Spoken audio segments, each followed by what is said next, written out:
On va voir comment dériver une composition de fonctions. Alors souvent, tu vas voir cette formule dans ton cours ou dans tes cahiers, et elle n'est pas très intuitive au début. Mais ce que signifie cette formule, c'est que si tu as une composition de fonctions, tu peux dériver la fonction f et mettre g dedans, mais tu devras multiplier ça par la dérivée de la fonction g. Alors, on va voir ça avec un exemple concret pour essayer de comprendre cette formule.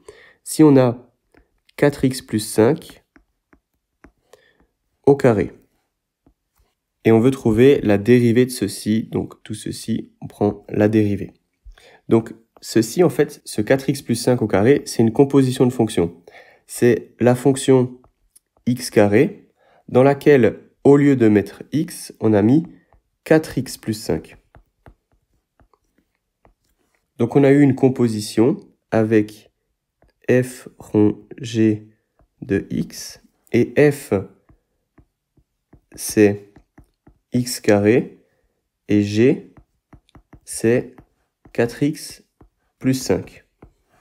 Ce que nous dit la formule, c'est qu'il faut dériver notre carré et mettre x plus 5 dedans. Donc sur la formule, c'est la dérivée de f et on met 4x plus 5 dedans. Mais on doit multiplier par la dérivée de 4x plus 5. Donc si on dérive notre carré, ici, c'est le 2 qui passe devant et on garde le 4x plus 5 dedans. Donc on a juste 2 fois 4x plus 5. Et ceci, on doit le multiplier par la dérivée de g de x. Donc g de x, c'est 4x plus 5. Sa dérivée, c'est 4. Donc on doit multiplier par 4. Et tout ceci, ça nous donne 8 fois 4x plus 5. Et donc, au lieu d'à chaque fois appliquer juste cette formule et d'essayer de s'en souvenir, il faut juste se dire qu'on va dériver la fonction et multiplier par la dérivée interne. Donc, on va dériver notre fonction carré et on va multiplier par la dérivée interne, donc par ce qui était dans ma fonction au carré. Donc, de dériver le carré, ça a juste mis le 2 devant. Et ensuite, on devait multiplier par la dérivée de 4x plus 5. Ça a fait apparaître ce 4 ici. Maintenant, le résultat final, on peut l'écrire autrement avec juste 32x plus 40. Si on passe maintenant à un deuxième exemple avec ce sinus au carré, donc ça, c'est exactement la même chose que sinus de x, et on met le tout au carré.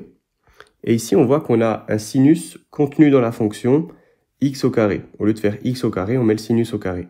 Donc, on doit dériver la fonction générale, qui est ce carré ici, et on devra multiplier par la dérivée interne, qui est ce sinus de x. Et donc, ceci, ça va juste nous donner le 2 qui passe devant, et on multiplie par la dérivée de sinus de x, qui est cosinus de x. Donc, si je dois faire la dérivée de sinus carré de x, comme ceci, ça va me donner, je dérive le au carré, donc ça me donne 2 fois sinus de x, et je dois multiplier par la dérivée interne.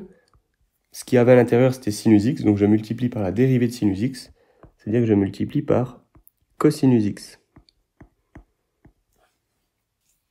On va faire un troisième exemple avec cette fois l'exponentielle de cosinus de x, et donc on cherche la dérivée de ceci, donc on va prendre ceci et le dériver. Ici, on a une fonction cosinus qui est contenue dans une fonction exponentielle. Donc, notre fonction de base, c'est l'exponentielle de x, dans lequel on a mis une autre fonction qui est le cosinus de x. Et ici, c'est juste f rond g, l'exponentielle du cosinus de x. Et donc, rappelez-vous la formule, je dois dériver f et mettre g dedans, et multiplier ça par la dérivée de g. Donc, si je dérive f, ça va me donner exponentielle de x. La dérivée de l'exponentielle, c'est l'exponentielle. Et si je mets g dedans, ça me donne exponentielle de cosinus de x. Jusque-là, rien ne change. Exponentielle de cosinus de x. Maintenant, je dois multiplier par ma dérivée interne. Ce qu'il y avait à l'intérieur de mon exponentielle, c'était ce cosinus de x. Donc, je dois multiplier par la dérivée de cosinus de x. Et la dérivée de cosinus de x, c'est moins sinus de x. Et donc ma réponse finale, c'est ceci, c'est exponentielle de cosinus de x fois moins sinus de x. On va faire un dernier exemple avec ce sinus de 8x. Donc évidemment, on en cherche la dérivée. Donc on va dériver ceci. Ici, notre fonction de base, c'est le sinus dans laquelle on a mis 8x. Donc la fonction sinus de x dans laquelle on a mis la fonction 8x.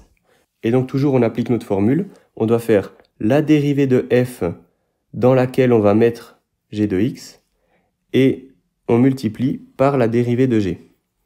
Donc la dérivée de f, c'est le cosinus de x. Si je dérive le sinus, ça me donne le cosinus de x. Et là-dedans, je dois mettre 8x. Donc ça me donne le cosinus de 8x. Et ceci, je dois le multiplier par la dérivée de g ici. Donc je multiplie par la dérivée de 8x, qui est simplement 8. Et donc ceci, ça donne 8 fois cosinus de 8x.